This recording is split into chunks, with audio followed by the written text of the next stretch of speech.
Hello, if anyone's there. Sorry I'm late. And there are some noisy children in the background. There's some people here. Hello. Say hello to me so I know that I'm not all alone. I've had quite a busy evening because, as you can see, I was dressed to make a... don't really need these because no one's talking to me. Hello, Vicky. I was dressed not as I always do, but because Amelie and Ossian and I were making a Christmas video.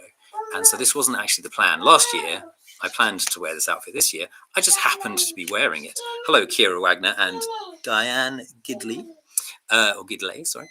I'm sorry I'm late. I was jumping around with my kids, throwing them in the air, dancing to Feliz Navidad. And and then I suddenly realized, oh my goodness, I've got an online party in 10 minutes and I forgot to send an email about it to most people, except on Facebook. And I was basically just messing around with the kids. So this is a slightly unprepared party. However, I do have kava, so that's always a good start. So I think we should kick off proceedings and baptize this event with a glass of not expensive, but this is Freixenet. It's Catalan cava, which is, of course, the Spanish champagne, if you want to put it like that. But it's a lot cheaper, and it's lovely. Freixenet is in Catalonia, near not so far from Barcelona, and we once went for a tour of the place, and it's a very interesting place to visit. So, cheers, everyone. Life happens at the best time, says Vicky. Thank you. It is true. I should probably watch what I'm doing so don't bore over me. And Lawrence Spinnenweber, who has an amazing name, says hello from Beaver Falls, Pennsylvania, and he lives. I'm going to get he. I think it's safe to say lives in an incredibly named place as well, Beaver Falls, Pennsylvania. Are you sure you didn't invent that place, Lawrence? I think that's the kind of place that I might have to invent the name of. There's now 26 people online. That's a good start. So hopefully the shortest email I've ever sent to my newsletter followers are now receiving and opening. Hello, Cheryl. I hope you had a wonderful Christmas. We have had a wonderful Christmas. It's been very nice. As you can maybe tell, I don't know, we are at home in Spain. We live in the north of Spain in a place called Burgos, which is a beautiful medieval city. I might have told you guys before. And last year we were in London. This year, my wife's family who live in France her parents have gone back to the place where they met in Spain, so we are not with them. So we had a nice, quiet Christmas, just the four of us, and three of them are sitting over there eating their dinner. And I will show you my Christmassy room in a moment, but I do have to have a sip of this drink. Excuse me. Bubbly, lovely. Let me take my Christmas hat off. You see, I've really been jumping around. It was quite exhausting. I am quite hot, and I think I also look a bit like a stripper Father Christmas. Sorry about that. I'll do up the top button. Let's see what people are saying. Chris Gerald from Bellingham, Washington, 80 miles north of Seattle.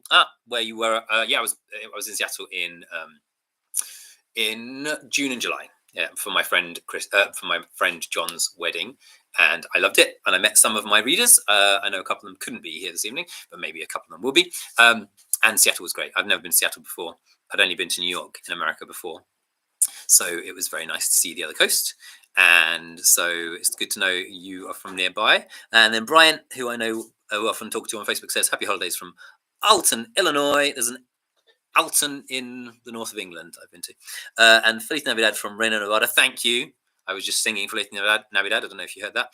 And Merry Christmas from Southern California. Well, Merry Christmas, everyone from the north of Spain.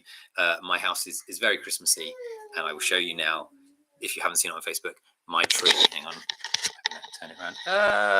It's quite big. If I turn it on, it's just going to look weird, isn't it? And there are my family sitting over there with my Lego Christmas village, which you probably have all seen on Facebook.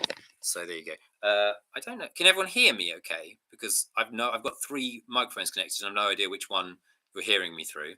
So I hope you all hear me. Here we are again. This is might be the third or fourth time I've done this. I'm opening it again. It's just too hot. So it's nice to be back. We've always had a lovely time doing this. So I hope that some people start appearing as the newsletter gets them. Admittedly, I was planning to send a newsletter at 10 o'clock this morning, but we've had a very busy day with the children. This is honest. I made a gingerbread house with my daughter Emily. I tried to stop my son from chasing after his mother, who he's desperate to hug and and eat with, and went to church, and the time has flown by. So I don't know what I did to forget to send a newsletter and forget that I was doing this, but we are here, and we're up to 30 people. So let's see, hearing me fine, that's good. Merry Christmas from Toledo, Ohio. Do I have connections to Ohio? No, my ex-girlfriend was from Indiana, and I believe she went to university in Xavier University, I think it's in Ohio. Hearing fine, hearing well in Northern California, a couple from California. Merry Christmas from Belgium. I wasn't expecting Belgium. They never expect the Belgian Inquisition either. Love Mary Frances. Hello, Mary Frances. Yes, hello, how you doing? So here we are. I haven't even prepared something to read, which I will in a minute read from. I don't know where to start. I guess most of you will have tuned in before. Some of you will have found my books this year. Hello to the people who showed up here. Yeah, that's okay. I'm the one who forgot. It's no one else's fault. I'm sure my daughter Emily will come and say hello in a minute. Emily, do you want to put a top on and then you can come say hello? No. You don't want to say hello? I don't want to go upstairs on my own. You can put your Christmas tree on. Emily, my daughter, will come and say hello, but she's currently running around in leggings. Here's a little angel. This is further proof that we really were recording a Christmas video. Oh, wait. This is Ossian. What's your name? Ossian. And he is a little angel, as you can see. He's a dirty little angel, however, because he's getting tahini all over his clothes. Let's see if we can see. And Ossian, have you had a nice day? Yeah. And who am I talking to? Do you know? I'm talking to the people who read my books. Yeah. Do you want to say hello? Hello, he says. And here's a child who can speak.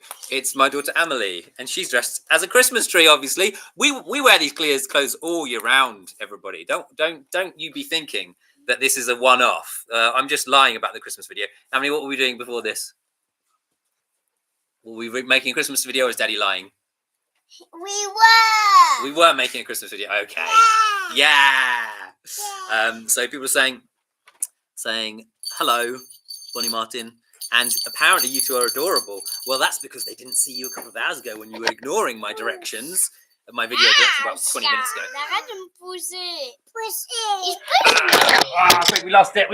It's okay. There you go. Put that back up. Ocean. Okay. He's pushing me. Yeah, it's because he's a cheeky boy.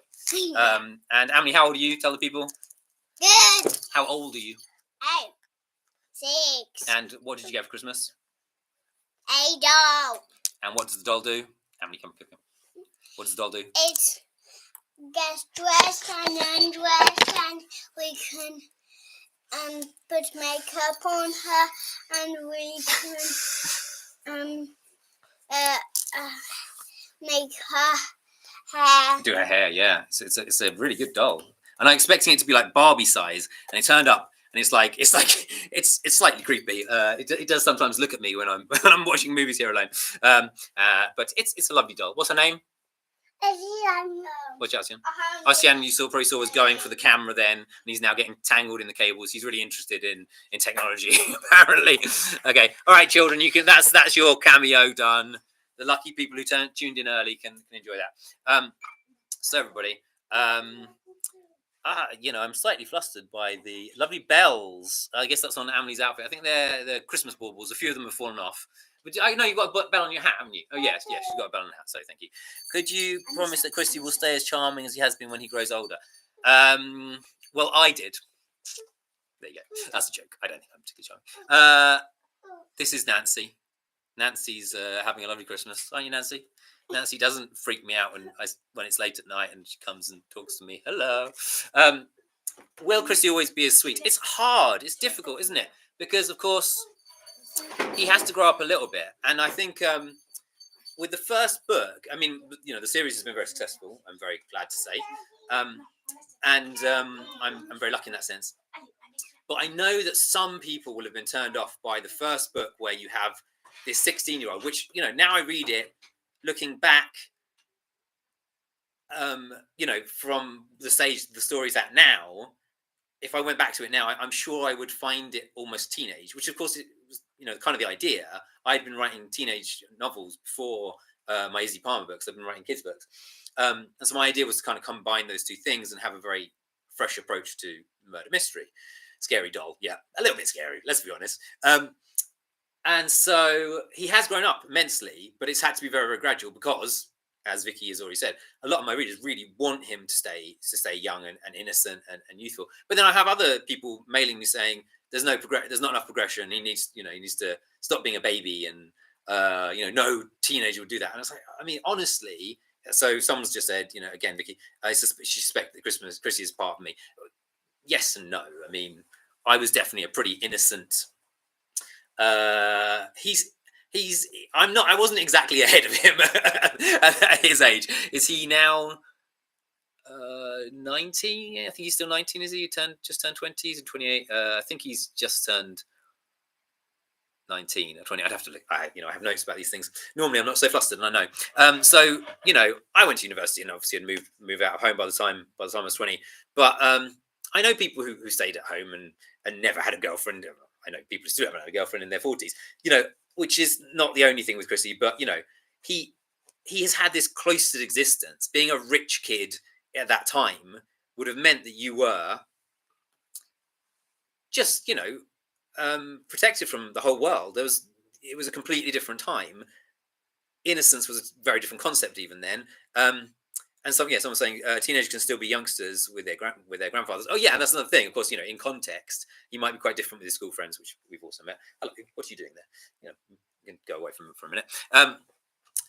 So I don't have any I don't feel any massive pressure to make him grow up too fast.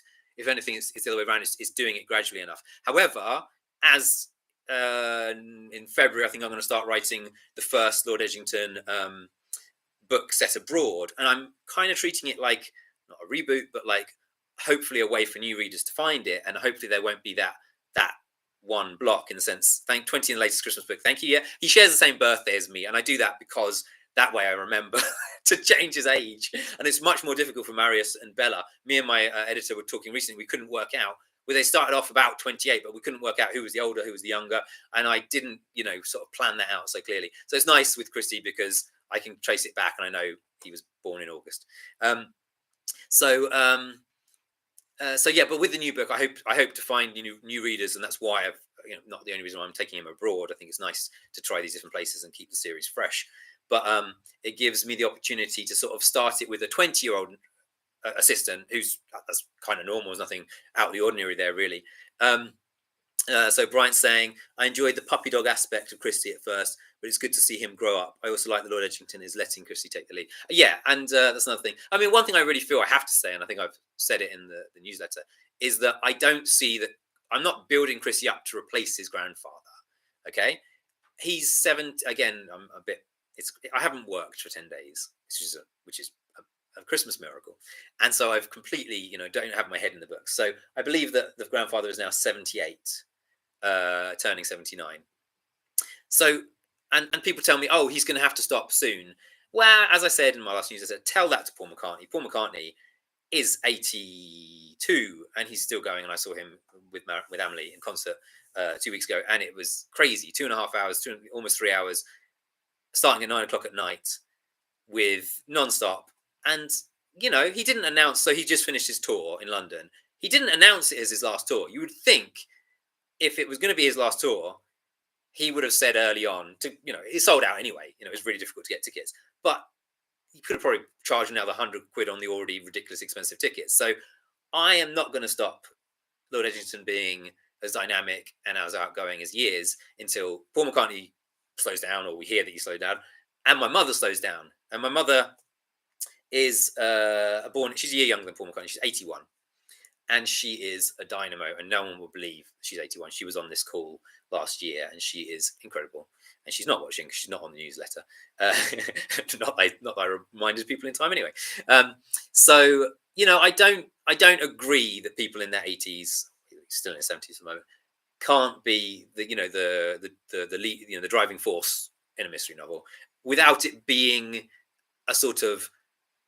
I haven't read. I honestly I haven't read the Thursday Murder Club, is that it's called, books. But I know they're set in old people's home. But and so I'm not criticising that or anything at all. But I know there are some murder mysteries which the age of the detective is very much a sort of limiting factor. But I haven't made any exceptions for Lord Edgington. He doesn't run around. Obviously, he doesn't chase the criminals. There's always Todd around or Christie around for that. But I'm allowing the characters to develop. I'm not forcing them to go in any particular way.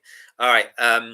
That's a brief discussion of Chrissy. I have friends in their 90s who are quite vigorous. Exactly. And I think also I saw someone today who was in their I think in their 90s, and it's amazing. I think also that people in their 80s and 90s today are quite different from my grandmother's generation or older, and obviously that's slightly and perhaps an anachronism because it's set my book's set in the 1920s, but I do think that our concept of age has changed as well, and I hope people don't sneer at the idea that a 16-year-old can help a man in 70s, or a man in 70s can investigate a crime. And for example, if you look at the Marple books, Miss Marple books, Agatha Christie did make Miss Marple slow down a lot, and there aren't that many books. But if you go to, I think it's the Paddington book, 410 from Paddington. Why can't I remember even books I love this evening? You find that she's sat at home and she sends someone off to investigate, and obviously that's an element I could explore if I decide to keep the series going for a very, very long time.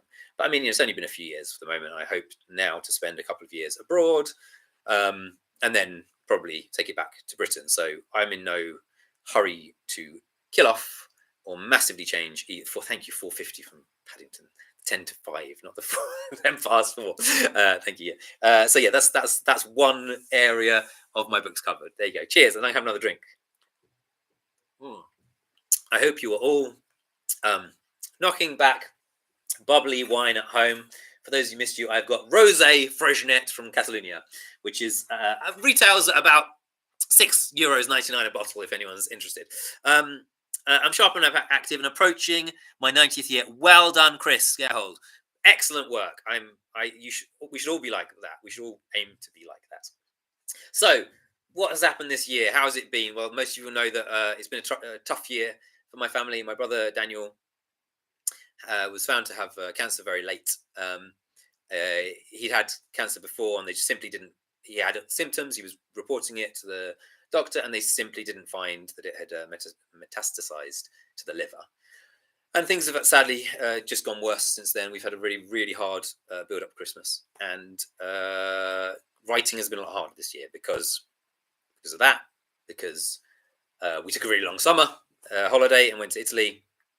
So selfishly, but I'm really pleased with the books I've released this year, and I'm really happy to keep going, and I'm very much looking forward to sort of mixing things up. I'm writing a Marius right now, which is very different.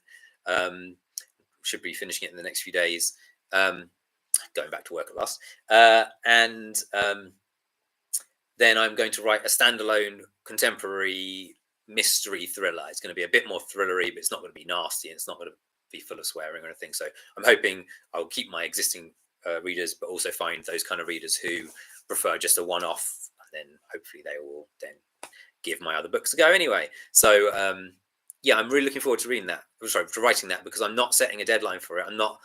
There's no publication date. My editor knows about it, but I'm only going to give it to her once it's written. So I'm excited to not to escape from the 1920s, because I love writing in that period, but it's quite tricky to put the pressure on myself to constantly be checking myself, because I loved writing the Izzy Palmer books because I could be so free, and the humor was mine, and I didn't have to worry about the language. I didn't have to worry about anachronisms, and I've never had any massive anachronisms in my books. But then that's partly because I have such a great team of editors and beta readers, and so I'm very lucky in that respect that I have people checking up on me, which is what any author needs. I don't know if most of you know my process, but I'll tell you quickly. What I do is I write a book in my own time. It normally takes 2 to 3 weeks. At the moment, it's taking longer.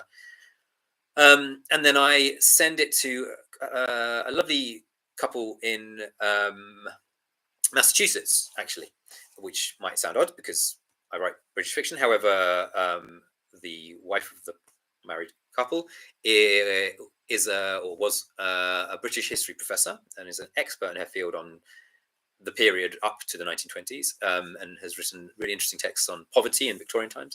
And her husband was a computer scientist and physicist, and so they're very, very intelligent people, and they are very, very helpful. And what's amazing about them is that they are incredibly honest, which is the hardest thing to find. It's easy enough to find people on Amazon who will leave horribly honest reviews, but generally they're not the kind of people who want to read your book anyway. So they're the first people to read my book, along with my close friend Bridget, who lives in Barcelona. And they tell me basically, is the book working? And thankfully, more often than not, they've said it is. Then I edit it, and I'll take 5 days to edit, and then I will send it to my team of. There's about 75 people on the list, and I'd say there's about 40 to 50 people who are, active in the group. I just don't like kicking people out because people have their own lives, and if people want to come back one day, that's fine. So it's called an ARC team, an advanced reader copy team, and I get these lovely emails, and this is one part of my job I absolutely love because I'm in constant contact. Story time, says Emily. I'm afraid I'm not coming to story time this evening. Okay. You want to say good night to everyone? Good night. There you go, that was Emily. And so I get these lovely emails back from 30 to 40 people, and then another 10 or so will review when the book's out. And that is incredible because then they can pick apart any issues that, obviously pointing out the one anachronism I remember was I accidentally mentioned the man who climbed Everest in the 1920s, when he was just a child then. And that was in the very first draft. And that was because I'd mentioned him in a previous back section, the notes, the back section. And so it had it in my head that he was alive then, but of course he wasn't. So that's the only anachronism that I really remember. I've had anachronisms with words. Clueless, I believe, is from the 1960s, and in the first Marius book it appears, and no one caught it. And I even knew it was a more modern word. But generally, I've been lucky with avoiding too many anachronisms. And so, but people will tell me about typos, will tell me about little things they didn't really like they think something's out of character. So then they've got 2 weeks to do that, and then I have about 5 days again to edit it. And my wife is my graphic designer, so she's in charge of all the preparation of documents, and she does my covers most of the time. Marius, she did the first one more or less and has left them to my publisher's graphic designer to do mainly. But she's in charge of all the website and all this kind of stuff. And then for the Edgington books, we do everything, uploading. I have no editor for it. No official editor. I have no publisher. We do everything. And when we started out, that was the only option because we had no money whatsoever. And since then, we're lucky that it's done very well. I'm just going to read a few messages. Just finished listening to Christmas Bell and loved it. Thank you very much. I have to apologize to everyone who's in for the audiobooks, is that they are a year behind. I try every year to catch up, but generally what the problem is that George, my actor, takes plays and will be out of action for 2 to 3 months. And he's a brilliant actor, and I love him, and he's a lovely friend. We've become very close, and families have hung out, and I feel so lucky to have found him, because to find a great actor who can do all the voices and he sits, I've been to see him record, and he sits down in the studio, having read the book once and highlighted a few bits, and he brings the book to life, and it's fantastic. So I do always try to jump ahead with the audiobook so much as I can, but generally we're a year behind. And also because the Christmas book's coming out at Christmas, it kind of makes sense. Right. Where are we? Your writing quantity is amazing, even with so many characters. Thank you. It's not. It might sound crazy to people that last year I wrote 8 books, and this year, if I finish the book in the next 2 days, I'll have written 6. And obviously it is, and you'll hear people, famous authors complaining that they have to release a book every year or whatever. But the fact was, when we started with the Izzy Palmer books, which was in 2019, I published the first one, and then 2020, COVID hit, and people started reading that first book. No one read it at first. It was just on Amazon, and I tried a few Facebook adverts, but it didn't have any return.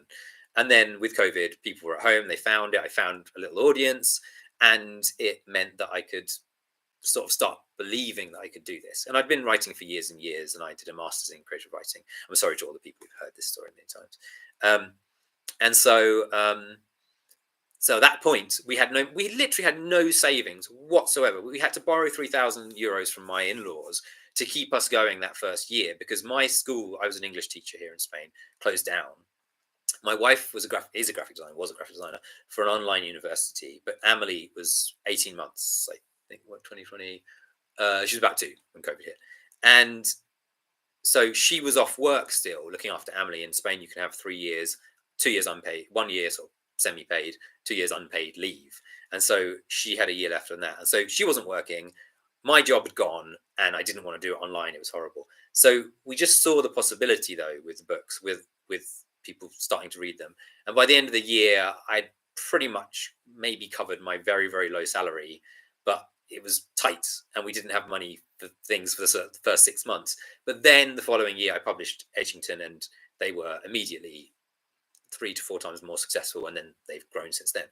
So we were incredibly lucky, and it was the timing, and it was by chance meeting Karen Menuhin, who many of you will have read, meeting her online, and her helping me immensely, and her persuading me to change to detective fiction, because I've been writing kids books before and not making any money whatsoever with them, and not getting published because I was trying traditional publishing at the time. So we were very, very lucky. And why was I talking about all this? Quantity. And so it wasn't an option. I had to be releasing books every 2 months. And now I could slow down because we have a house and we have the bills paid, and I could do less. But then I've committed to Marius. I've committed to Edgington. I've done 3 Edgingtons this year rather than 4, but Edgington is the bestseller. And Marius is sort of slower because I'm doing it through a publisher, and they decide when to advertise and these kind of things. And so if I slow down, that means losing some of the story. And, and because the Edgington books happen not in real time, but in the time is passing in real time, I can say, it means that I would lose, for example, I'd lose a summer book, or I'd lose the autumn period or something. And then I'd have to explain it away by being like, oh, we spent 6 months at home not doing much, or referring to cases that I'm never going to write about. So with the Edgington books in particular, it's hard for me to slow down. And I always want to do new things. So Chris, what's my other series called? Izzy Palmer finished this year, but I'm going to do a standalone, as I mentioned, a standalone thriller in the coming year to try and, so I'm trying new things to keep it interesting for me, to keep the momentum as well. I think if I slowed down, if I took a month off, a totally month off or a couple months off, I'd find it more difficult to get back into it. So quantity, yes, it's not like most authors, but I am lucky to write quite fast and to hopefully quite a high standard, and I have a great team around me to help me. Am I a bad person for liking how the last Marius book ended? We won't refer to how it ended, but no, you're not a bad person. A lot of people have enjoyed that. And I knew it was going to happen from the very beginning. And so without giving too much away, people complained about something in the first book, and I had it all planned out. So it's like, even, the hardest thing probably isn't having feedback from people who I've never heard from, who don't know anything, haven't got any allegiance to my books or me or anything. The worst thing is when you have someone who loves your books and just hates an element of it, or hates one book. And Marius hasn't been as successful as Edgington, but that's, as I said, that's understandable because of advertising reasons and stuff like that. But the initial response to the Marius, the first Marius book was tough, because I'd worked very, very hard on it, and there were elements which I had to make difficult in the first book so that I'd have something to develop. Chrissy was easy. Chrissy's a kid, essentially, in the first book. He's a very naive person. And so there's so much room for growth. Marius is flawed, and that makes it harder for people to love him immediately, maybe. But he's got so much potential, and he's really come into his own over the last few books, and his relationships with the characters around him have developed, and his cases have become more serious, and it gives me an opportunity to do really interesting things. So you don't have to apologise for that at all. Happy holidays from Connecticut. Hello. One of my favourite singers is from Connecticut, and she played at my wedding. Her name is Kath Bloom, and I love her. She's lovely. She's wonderful. She's a folk singer from probably the late 70s, and then she had a little resurgence in this. I don't know if it's the 90s or the early part of the century, when one of her songs was in a movie called Before Sunrise with Ethan Hawke and a French actress called Julie Delpy. And I went to see her in London, and I just she's this wonderful little lady. I guess she's in her 70s now. I'm not sure, maybe 60s. And I asked her whether she'd come and play in my wedding, and she agreed, and she played. And it was, I was going to say it was one of the happiest days of my life. Well, it would be. It was my wedding. And greetings from Cincinnati, Ohio again, Middle America. Enjoying your chat very much. Thank you. Enjoying your books. I'm really looking forward to Christie and Lord Edgington heading to the continent. Yes, I'm looking forward to writing it, especially as I spent a week in the place where it's going to take place, which I think is the longest I've spent in one of my locations. I'm very lucky. I was thinking today to go to a lot of these places because I love them. I mean, growing up, my mum's a history teacher, and she took us to these incredible houses. And I guess I've come to sort of, definitely not obsess over them, but fall in love with these. I just don't like modern architecture very much, and I just love old architecture, and it's not something that's consumed me all my life, but. If you go to Britain, and I can see lots of you American, I'm not sure if we've got any Brits on, and there was a Belgian. If you go to Britain, the sheer number of stately homes is just insanity, and France as well, actually. And Spain is very, very different, because Spain, everything's like concentrated into villages. So like in my little village where we live, where I am right now, there is a little sort of baronial manor house, but it's just sort of dead in the center of the village, and it's its neighbors are the connecting wall almost, and that's quite common in Spanish villages. But you don't have these huge properties with masses of land that you do in Britain. And if you go to Britain, you can spend any time there. Get a membership to the National Trust and visit some of these places, because they're awe-inspiring. I memean, terrible in the sense that all the money, all the wealth was concentrated on this few, which of course now has been replaced by billionaires instead. But they're just works of art beyond reckoning, really. I love them. I love that. So I'm looking forward to seeing that on the continent as well. So for the moment, my plan is Italy, a cruise across the Mediterranean. No one else knows this, guys. You lucky 49 people. Every time I do one of these, there's approximately 50 people watching. One day I'll get more people. Maybe telling people in advance would have helped. So yeah, Italy, that house, the castle we went to in Italy, then a cruise across the Mediterranean, which I've got a really good plot worked out for, and then probably heading to Spain, to the two places I've lived in, Barcelona, and then I don't know if I go straight to Burgos, where I am, which is an incredible medieval city, or drop down to Marrakesh, maybe even Egypt. I feel like I'd have to visit Egypt. I haven't been to Egypt, so I've been to Marrakesh. I feel like I should visit Egypt to do that. And my daughter, really, really wants to visit Egypt. She knows so much about ancient Egypt. It's frightening. We went to the Archaeological Museum in Madrid 2 weeks ago, and she was just telling me all this stuff that I hadn't a clue about. And she knew the hieroglyphs and all this kind of stuff. So she really, really wants to go. But I'm not going to write that book until then. Of course, Egypt is a classic because of Christie and a few others as well, a classic murder mystery location. But then eventually I will come to Burgos, where I am.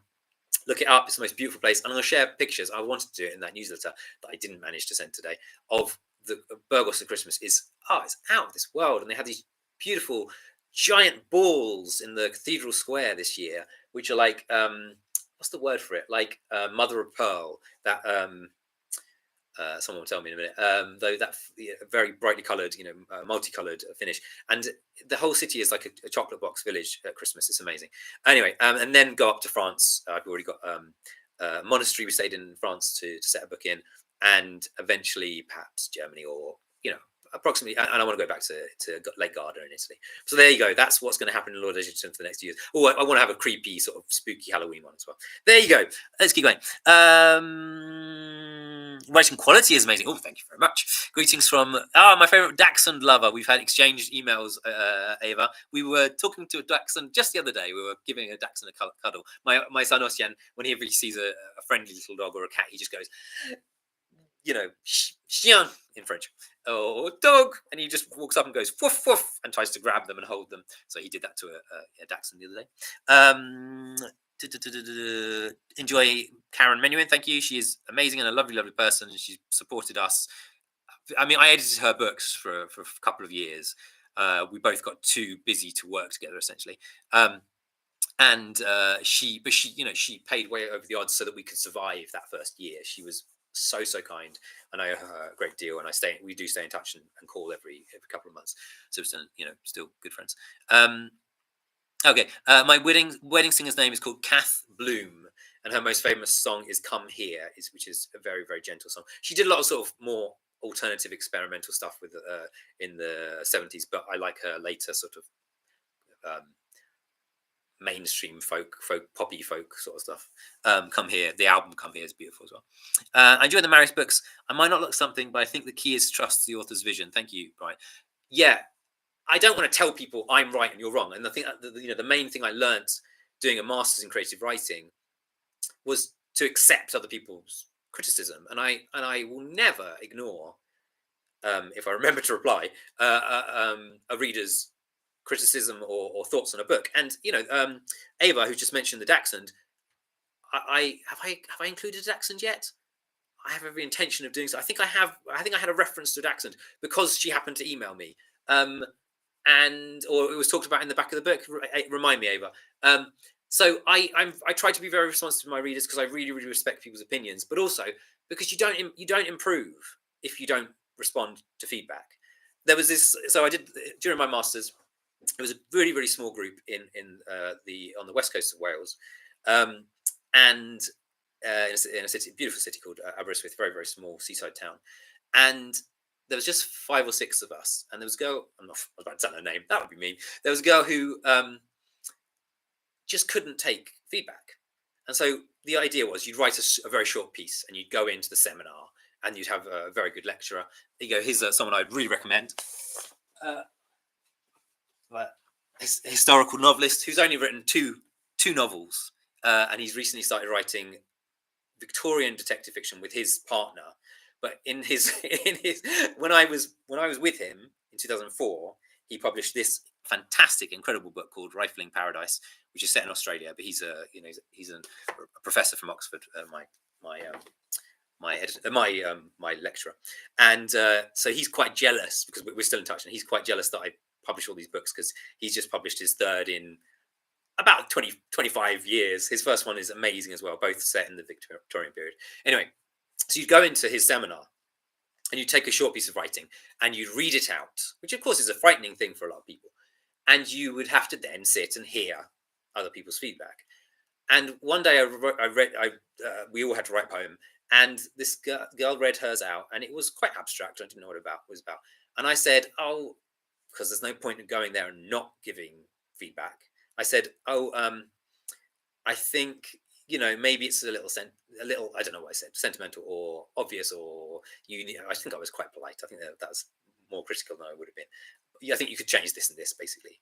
And she was deadly serious and didn't look at me for about an hour. And at the end, she left and she said, just so you know, that poem was about my grandmother. Yeah. And obviously that's a personal thing, and I understand what she's saying.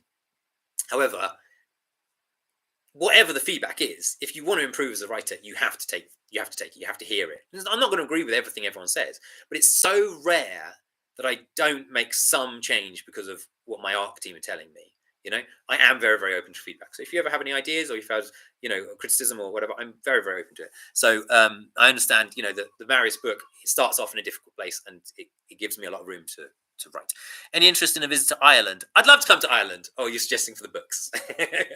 I've been to Ireland. My dad was half Irish. I don't know if you know that. So I'm a quarter Irish, and my grandmother was from Clonmel, near Tipperary, and we used to go there as kids. So I'd love to. I think I'm a bit cautious of my own secondary nationality. So I'm half Welsh, quarter Irish, quarter English, and obviously I've grown up in England. There's nothing there's nothing false about me writing a book in England or attempting to. It's my voice. But I've been to Wales now in an Izzy book, but with hardly any Welsh characters. And I love Wales. So I moved to Wales when I was 18 and lived there for about 6 years, I think. And I absolutely love it. I support Wales in the rugby. It's my home from home. And I occasionally call myself Welsh because I'm more Welsh than anything else. So I'm a bit hesitant. I think, my dad loved Ireland really, really deeply. We have a lot of Irish friends. So I'd consider it. I'd definitely consider it. But I think I'd be cautious because it's comedy. My books are comic. And so I would be cautious of making fun of people. Like one of the Izzy books is set in Scotland, and I don't have any connection to Scotland. But I checked. I got a Scottish friend to read it and check it wasn't, it wasn't poking fun too much. And there's some difficult to decipher accents in that book, which I think is acceptable. Some people in Scotland. I mean, and if you look at, if you listen or watch a lot of Scottish comedy, there are jokes about the accent. So I think it was acceptable. However, I wouldn't write a book set in Germany and make fun of their accent. I think that would be awful. I try to be sensitive in my books, but I definitely would. And I've got a very close writer friend from Ireland called her pen name is Suzanne Winterly, and we're very good friends. And she's one of my main online contacts who I chat about writing with. And so she posts a lot about Irish stately homes. Yeah. So yes, definitely would consider a book to Ireland. I don't know how the route will work out. They're going to Italy, Mediterranean cruise, Spain, Africa, France, maybe a bit of Germany, Ireland.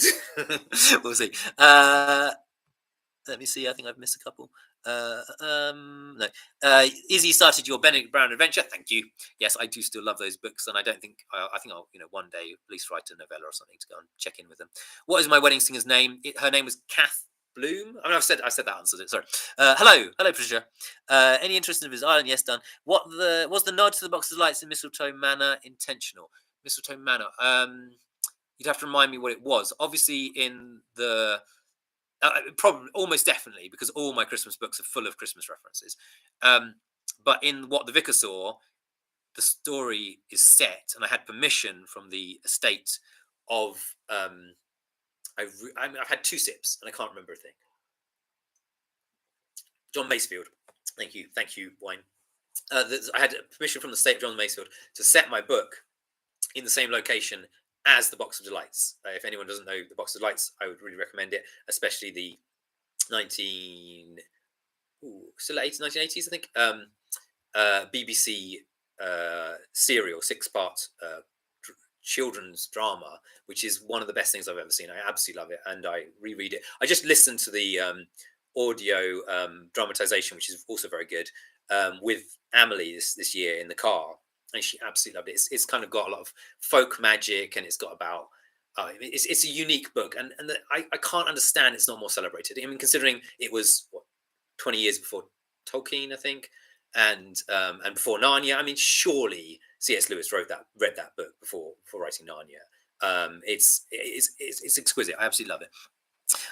So almost definitely, you can please tell me what it was because I can't remember it. But please, almost definitely was an intentional reference to Box of Lights.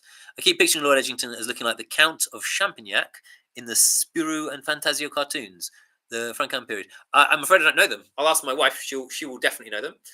She's French. But I know the cartoons or comics are they?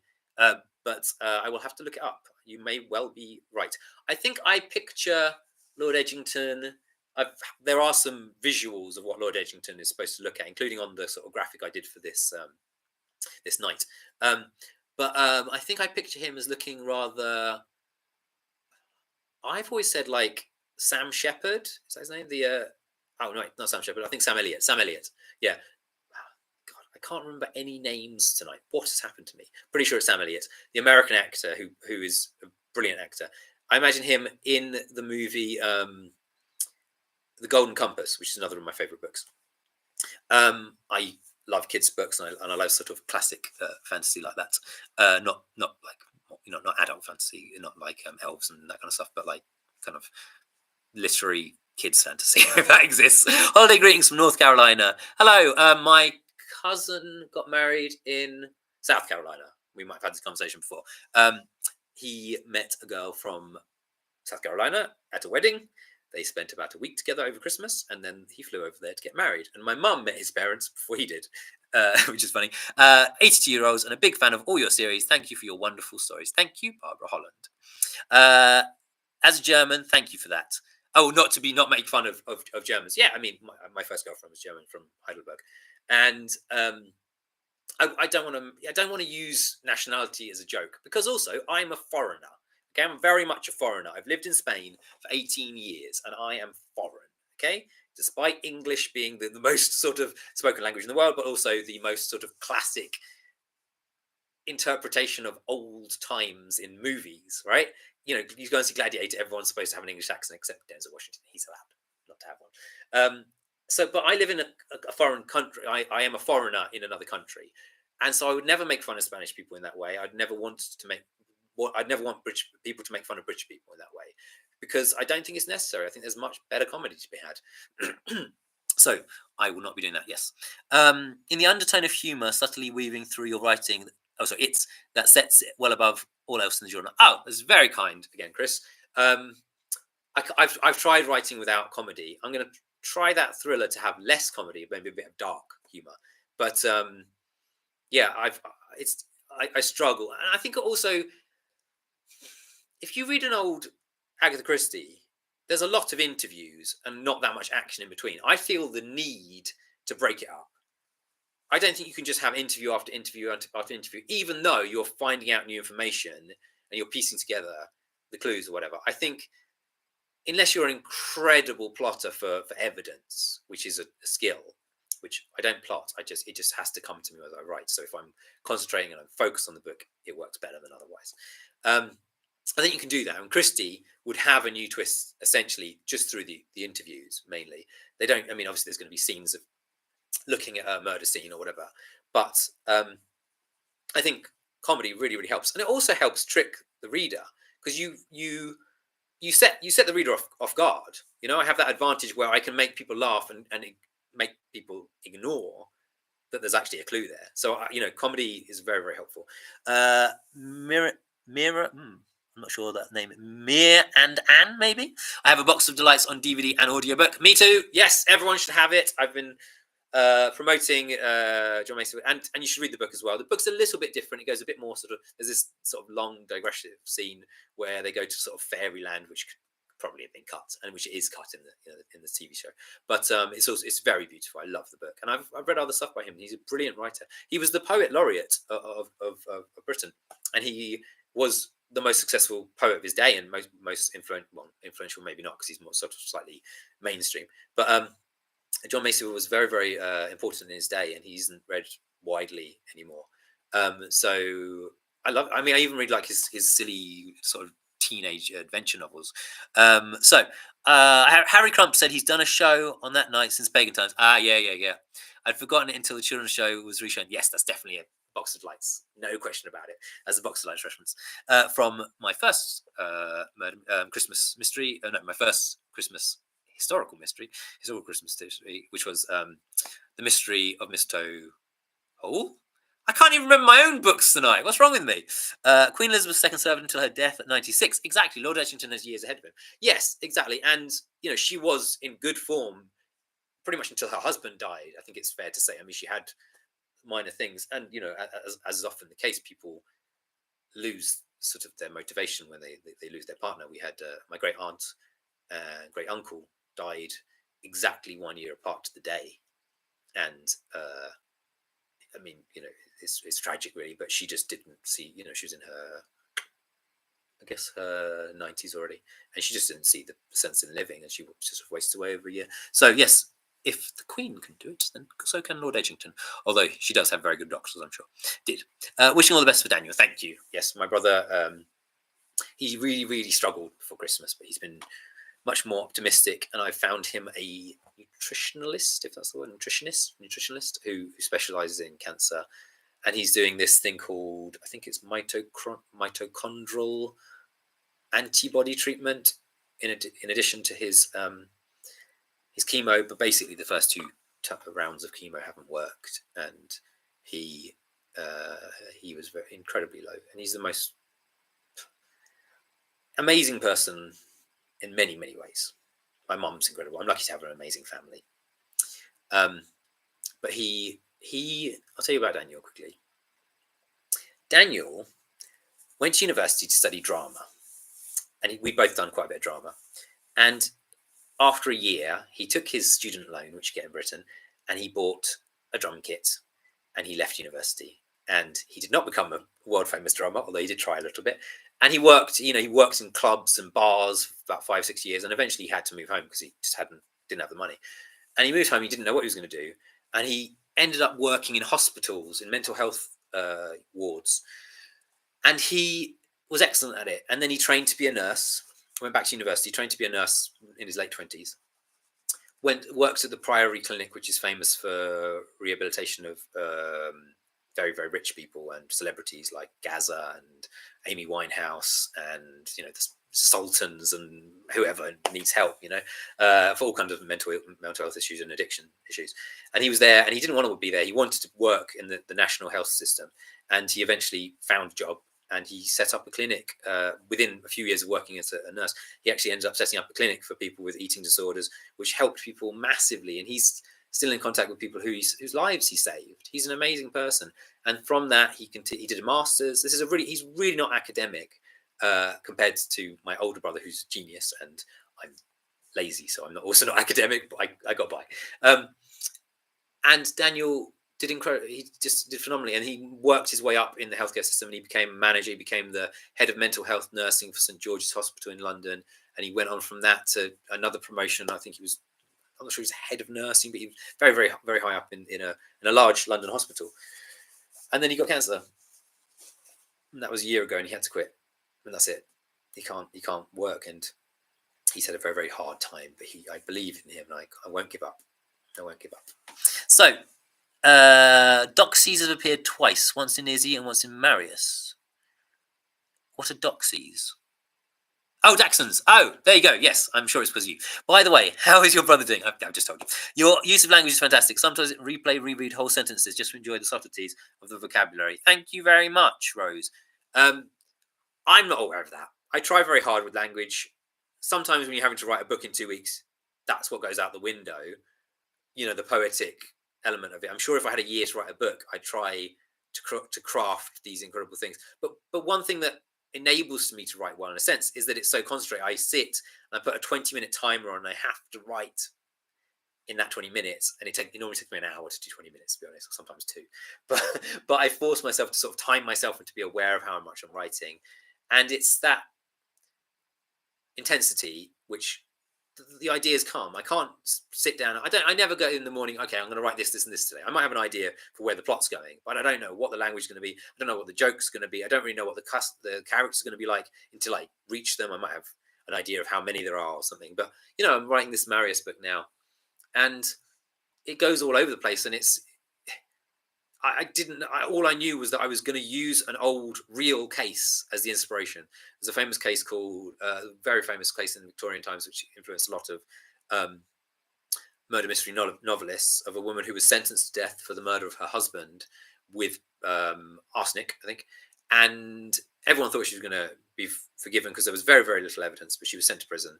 And even though she was eventually released, I can't remember if she was ever totally pardoned. I don't think she was.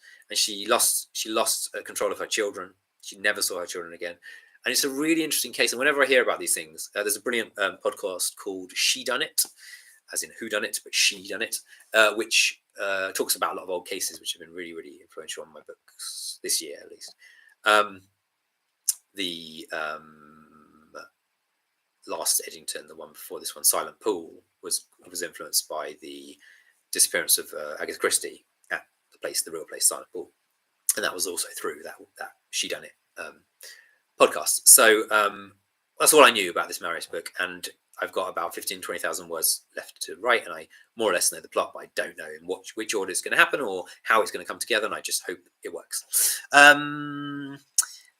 George is perfect on the audiobooks. He is worth waiting for. Yes, he is perfect. He really is. He's amazing. My actor, I talked about him a bit earlier, but he is absolutely fantastic. Please do now start asking questions. I haven't actually said that to you yet. We've just enjoyed this laid-back conversation. But please, if anyone has any questions, please stick them there now in the chat, which you can probably see on the right of your screen. I certainly can.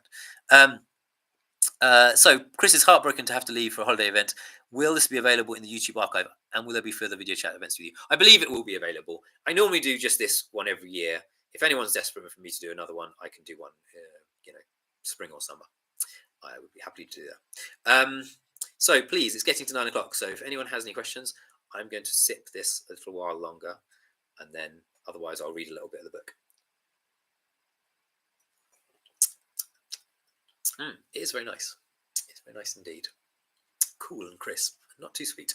A visit to Wales is on my bucket list. Have you ever been to... You might have noticed on the last audiobook, I think it was the Marius, that I referenced Llanfair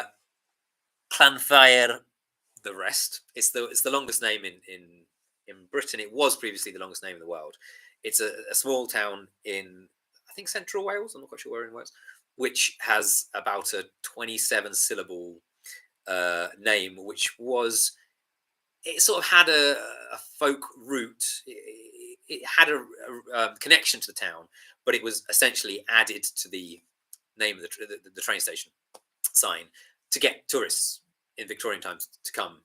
And it works, and it's still very, very famous. And real Welsh people, not like me, can say it. And so on the Marius audiobook, I asked my cousin Roland, who is a Welsh speaker, to record the name of that town because it was referenced. And it is that one, isn't it? I think it's Marius, not the Last Edgington. It's definitely one of the audiobooks that just came out. And what happened? He recorded it in a very tinny, sort of echoey room. And so I got my mum to do it, who does do it very well, but she's not a Welsh speaker. So I hope anyone who listens to it agrees with her pronunciation. I also checked it on YouTube and stuff. So if you Google the word that Ava has just put, it begins Llanfair, and then I can't pronounce the rest. You can, if you put it into YouTube, you will hear the pronunciation. Or if my mother was here, she would tell you. Maybe I'll put it in a newsletter at some point. Who would you rather pal around with, Christy or Marius? Oh, difficult question. Oh, I think for the moment, Marius is just a bit too heartbroken, isn't he? I mean, I hope he'll get better, but I'd like to meet him. Ironically, considering that Marius is an author and closer in age to me than Chrissy, I'm much more like Chrissy and Izzy. I'd say I'm much more like Izzy, except I've got over the lovesick puppy bit. But that was me in my 20s. I was terrible. So I was very lucky that I met my wife. Well, I'm very lucky I met my wife. But I met my wife on my first day in Spain. And then it took a couple of years for us to get together. But when I got to Spain, and I'd been in a relationship before, and it had broken up after 5 years, my German girlfriend I mentioned, during university. And I was so innocent, and I was so naive, and I just fell in love with every girl I met. And I thought every woman was the most innocent, angelic human on earth, and I was a little bit wrong with that. But so that element of Chrissy and Izzy comes from me. But it's a joke. It's me making fun of myself for how I was then. And I'm lucky, fingers crossed, that I'm not like that so much now. And I love people. I do. I fall in love with people, but I don't fall in love with women all the time. My wife will be happy to know. So I think I'd love to meet Chrissy. I think I would. I think he is genuinely nice, and he's unpretentious. He doesn't put on anything for anyone. And I was pretentious. I was definitely pretentious in my 20s, and I'm glad I'm not so pretentious these days. That might not come across this evening, but I try to be very honest and realistic person and a kind person. But I think Chrissy is genuinely himself, and he's nervous about how people see him. But he sorts that out in the right way. And now, of course, he's very different. He's very confident in this last book. There was none of his prevaricating. And obviously, another thing is question people ask me all the time is, what is going to happen? Will Chrissy ever have a girlfriend? And that is going to be addressed, of course, in the new series. But it can't just be that he meets a girl and that this girl is going to be in all the books, right? I mean, that could maybe happen as a spin-off series if I got rid of Lord Edgington, but I don't want to get rid of Lord Edgington. I love him as a character. I think Chrissy works so well because he balances off, he sort of bounces off his grandfather. And so it has to be sort of a long drawn out process for him to meet a girl. And then what's going to happen? Am I going to kill her? Is he going to have his heart broken? Are they going to get married? What is going to happen? He can't get married. He's 20. I mean, I know then that wasn't so young, but I do not know what's going to happen with Chrissy. So would I like to make Chrissy or Marius? I think Marius would be a good friend. I think Marius, the Marius we see in the books, is him at his most despondent and sort of frightened about the world. Another thing is, like, Marius, he has lived through a war and seen people killed and almost died himself, and he doesn't talk about it a lot. And I plan to have plots where he meets an old colleague, for a colleague, what do you call it, serviceman? What do you call it? Fellow soldier, I guess. But he's lived through all this, and of course he's vulnerable, and we see the vulnerable side of him. But I think everyone likes him, so I think he would be quite fun to hang out with, and talk about books with, and So my first choice would probably be Christy, but I do really like Marius. Thank you so much for the lovely chat, and have a great 2025 to you too, Rose. I think she was in Germany. Helena, hello, Helena. This is one of the how many? I think I've met. Oh no, I met more in Seattle now, but until the summer, I'd only met about 3 of my readers. Obviously I've met my family who've read my books, but genuine people I've met through my books who've come to me because they were my reader. I've only met Helena. I met an American lady, Terry, who I don't think is online now, who would come over to London, and then I went to Seattle and I met like 5 others. So Helena, hello, it's nice to see you. Marius and Bella make a stylish team, and I truly enjoy their sleuthing. Thank you. Yes, I keep putting them through some really dramatic stuff. So there's quite a lot of drama to get through, but hopefully we'll have some kind of lighter bits at some point.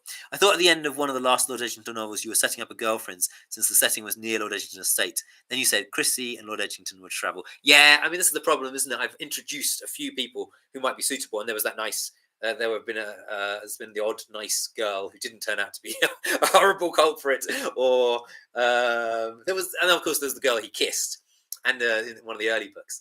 And when I first wrote her, the ARC team said that she came across as like a serial killer, so I had to scale her weirdness back quite a lot.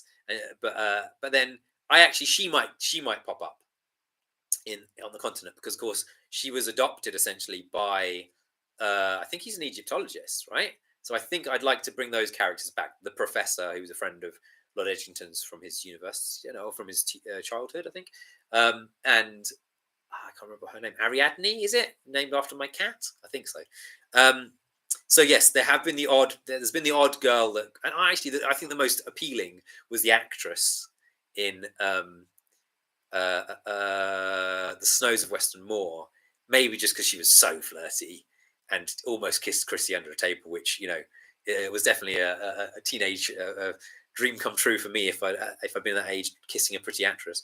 And I don't know if you've noticed, but I do occasionally mention people who've appeared, suspects or characters who've appeared in previous books, and so she has popped up in posters and stuff on theatre. Yeah, it's fun that Marius books usually end on a cliffhanger. Yeah, it's quite tricky. With the Lord Edgington, I went against that because my first 3 Izzy books required you to have read the first one, or the following 2, and I think that made it trickier to sell, because sometimes I tried to get people into my series later on, and with the Lord Edgington books that's fine, because the only change is the relationship between Chrissy and Lord Edgington, which I think really works well. But with Marius, there's an ongoing plot: the disappearance of his father, some sort of weird conspiracy that even I don't quite understand yet, but hopefully will become clear at some point, and some other plots elements have emerged in the last book, which I'm now exploring. So it's tricky. My editor thought it was a good idea to do it. I know, for example, Verity Bright does that, has a long running. I think it was also a disappearance plot. It's been a while since I read the first one. And so I think it hopefully keeps the readers reading, which is obviously the aim of the stories. However, it's more difficult to then bring in new readers, which I think Lord Edgington does quite well still, fingers crossed.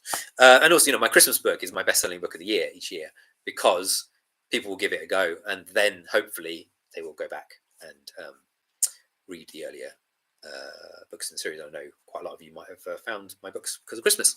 And it's not, and me sitting here in a Father Christmas costume in front of my giant natural Christmas tree with my Lego Christmas village over there, which I will show you before we go because it's now illuminated. That I love Christmas. It's not just a ploy to get readers or to sell more books, but I do like writing those Christmas books, and they do help to bring people into the series. Absolutely love your Lord Edgington books, and I'm looking forward to starting the Izzy Palmer series. Thank you, Les. I wonder if you're Leslie or Les. And thank you very much. I hope you like the Izzy ones. They are very silly and fun. Weiler Tecto, I imagine that's June. Yeah, it is. Is that your name? Is it your real name, Weiler? Wheeler? Sorry I'm late to the party. I can see you growing in your writing as you grow in life. Thank you. I think I've stopped growing, but maybe maturing a bit. I can't wait to see where you're going next. Looking forward to the new adventures abroad. Thank you very much, June. Will Lord Edgington and Chrissy be coming to America in their travels?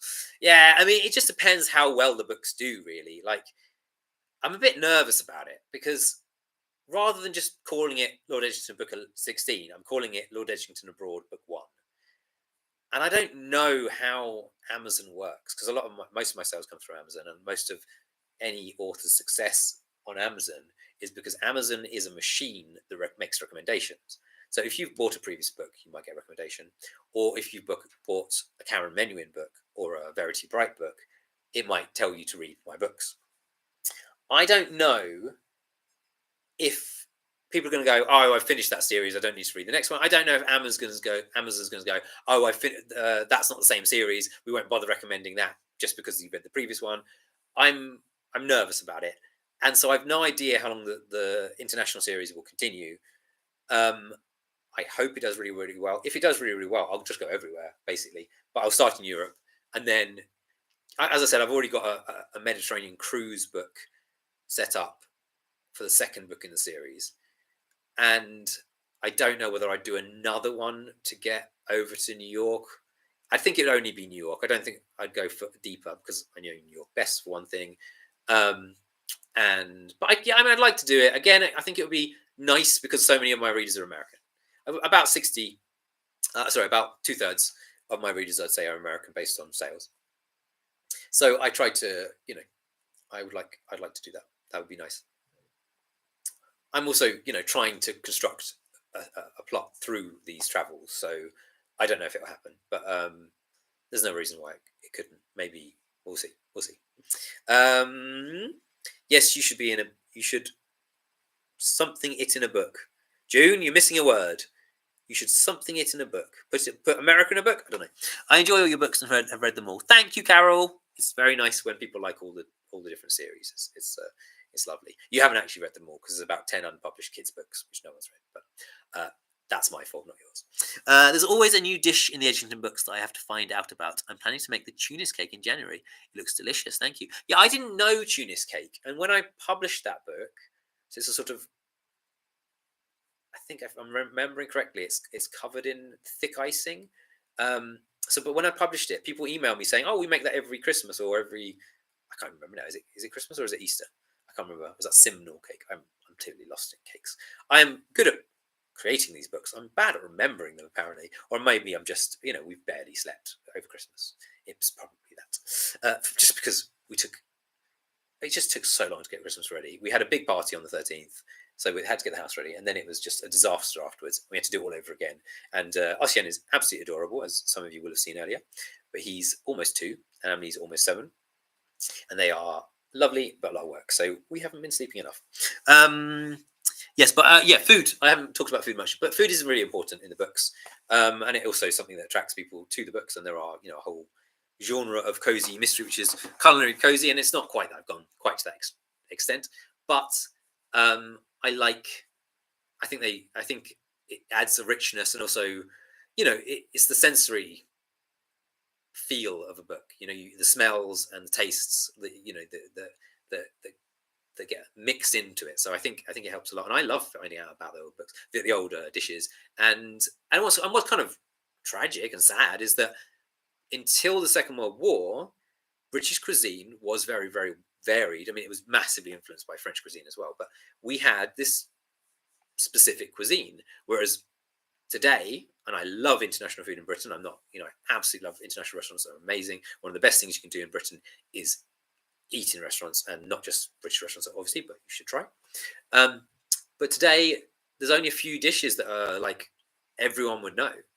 Roast dinner, fish and chips, which I'm not even sure fish and chips is that old. Pies, which are all fantastic. Roast dinner is probably my favourite meal in the world. However, when you look, if you get Mrs. Beeton's Book of Household Management, finally remembered a title of a book this evening, very good, Ben. The dishes in there are amazing. I mean, and so varied and so interesting. And of course, at the time, offal and game were very, very common. I mean, I have been criticised for mentioning meat too often by vegetarians. I'm not a vegetarian. Would love to be one, but I love meat, and I wouldn't cope. No, couldn't cope. Would love to, really, really would love to, but I'm not. So yes, if you look at the meat chapters, are amazing. The desserts, the pastries, and it's the Second World War changed. And my father was born in 1939, so he remembered it quite well. He was evacuated to Scotland, and he remembered it quite well. He had quite good memory he remembered the V2 bombs going over, and he remembered the rationing, which obviously lasted quite a long time after. And I could tell from what he told me was that it kind of wiped the memory of British cuisine. It's really quite amazing.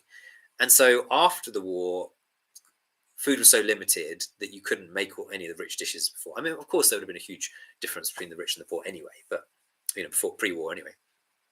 But I love looking at old restaurants that you can still, that were around from the 1860s to the 1930s, but so much closed down and so much was lost in the culture because of the Second World War that it's fascinating to go back there. Yeah. All right. I hope you enjoy the Tunis cake you're going to make, Naomi. Kira, maybe in your wrap-ups, remind readers to follow you as the author on Amazon, because that's how I get notified. Yeah, I've never pushed that. I know Karen says, click here, and I've got 10,000 followers or so on Amazon, which is pretty good. I'm happy with it, but yeah, I should do. Set a book in Egypt. It's almost a tradition for mysteries set in that period, and lots of opportunities for humour. Yes, I think I don't know if you were on the call, but I said that earlier, that it's a classic mystery setting, and I would love to. And my daughter desperately wants to go to Egypt, but I feel like I have to go there before setting a book there. I haven't actually been to the north of Scotland where I set the first Christmas Izzy, but I have been to pretty much all the other places I've set books in, at least as a child. So I feel like I've got the right to use. June, also going by Willa. Is it Willa? Is that pronunciation correct? You could also use Willa in a book. I never get all the references in your stories. Oh, to win the privilege. Yeah, so there's a competition running. Do you know how many entries I've had so far for the Christmas competition? None. No, one from an existing reader. So if anyone would like to read the Christmas book and look for the Christmas references, I thought they were quite easy this year, especially if you go and read the Dylan Thomas short story, Child's Christmas in Wales, which is a beautiful, evocative, half-an-hour read, and you reread what's it called, my last book, The Christmas Candle Murders. There you go. You can then submit to the competition, which is explained on the first page, the reader's note at the beginning of the book, and there's a competition section. So if anyone would like to have their name in a book, and why not Wyler? It's a nice name. It's very sort of 19th century American I associate it with. Wyler Carther, is she 19th century? I know I read something by her when I was at university because I did 2 modules of American studies. So yes, why not? So you can win the opportunity to have your name in a book if your name is suitable. I had what was it? I had a name that I couldn't use this year, but I promised to use it elsewhere. I can't think, because I found out that it was basically only used from the 1960s onward. It existed, but no one was called it. I really look forward to the research information you share at the end of each book. Yes, a lot of people like it, and I like writing it. However, it takes me forever. I mean, in the sense that it's not creative. I'm just writing up my notes essentially, but it can take me like a day and a half, and it's I think that one of them's been 6,000 words. And even worse than that, when I record it for the audiobook. Oh, why did I start recording them for the audiobooks? I don't do it for the Marius one because I'm not at the studio. I mean, I have no connection to the recording process, unlike the Edgington books, which I am still hands-on editing myself, not physically, not cutting it together, but proofing it myself. And I have professionals to do all the sort of technical stuff, thankfully. But I then foolishly, George told me in the first one, he said, "Oh, do you want to record the back matters? It's personal about your father." I said, "Oh, okay, I'll do that." Not knowing then that the research chapters would eventually be 1,000,000 pages long, and it'd take me like sort of 4 hours to record this thing, because every time I say a sentence, I think I just stumble. It's amazing how you can speak. I can speak perfectly badly, apparently. I can speak okay-ish to you this evening, but I sit in front of a microphone to record those audiobooks, and I cannot get a sentence out without thinking, "Oh, I mispronounced that," or that, my tongue got caught, or, I stumbled over that. And George, who's a professional actor and a brilliant actor, goes into the studio and he reads the book in character. And it's like, of course he slips up or he stumbles over a word or something, but I mean, the skill to do that is phenomenal. And his wife is an incredible West End actress who we went to see this year in an amazing play called Standing at the Sky's Edge. She was one of the leads, and she is phenomenal. But he tried to get her to sit down to record the Izzy book, or at least give it a go. And she didn't have that facility to just sit down and read. So it's a real talent to be able to record audio, and I'm constantly amazed by George. The research chapters are a special treat. Thank you every time. Okay, you've got 2 minutes left to ask any questions.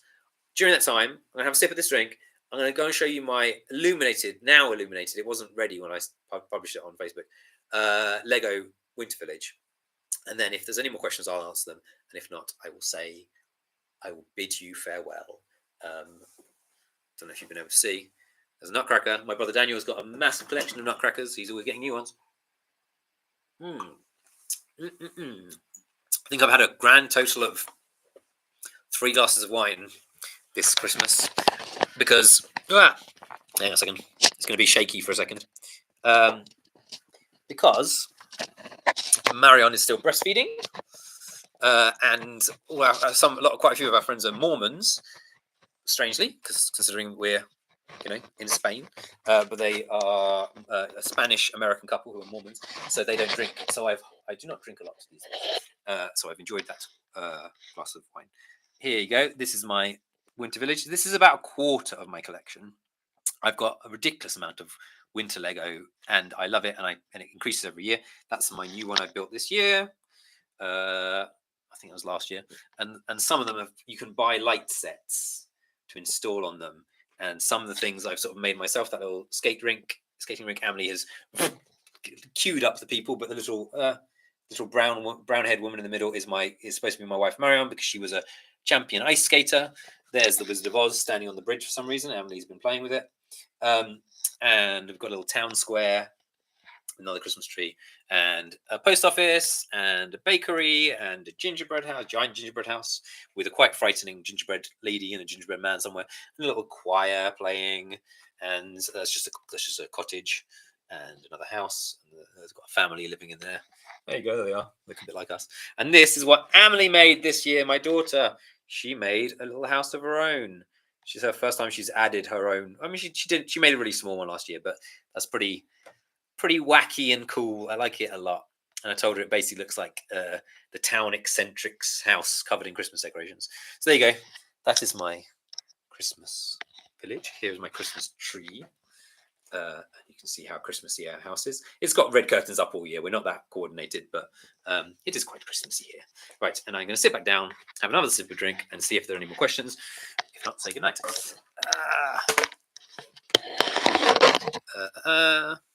So, signing off to get back to work. Good work, Ken. I will be looking for the next book. Have a happy Sunday, Ken. I hope you don't work too much. I'm going to try this year, which might slow me down, to not work on Sundays, to spend more time with the family, because I just help in the house, because that is very difficult when you're writing 6 books and your wife has to publish them and you have 2 small children. So bye, Ken. Happy New Year to you and yours, and wishing the best of all things possible to Daniel. Thank you very much. OMG, Village is beautiful. Thank you, Kira.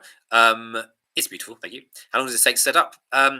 Well, So one year, this whole part of the floor was covered in it, and that was about 2 or 3 years ago when Emily was little. She was very, very careful placing Lego. Never put one in her mouth. Never put a Lego in her mouth.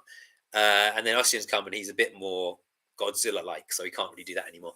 But that little one is, the houses are, except for the new one I built this year, the houses are all put away in storage like that, because otherwise I'd never do it. I would claim, I'd plan to, but I wouldn't do it. So I've got these big plastic boxes. So it still took me a few hours.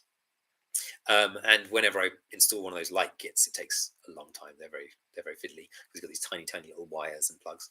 But I've grown up in a Lego household. Both my brothers still buy Lego in their 40s, but they don't have children because they can afford more. That's amazing. Love your daughter's contribution. Yes, she's lovely.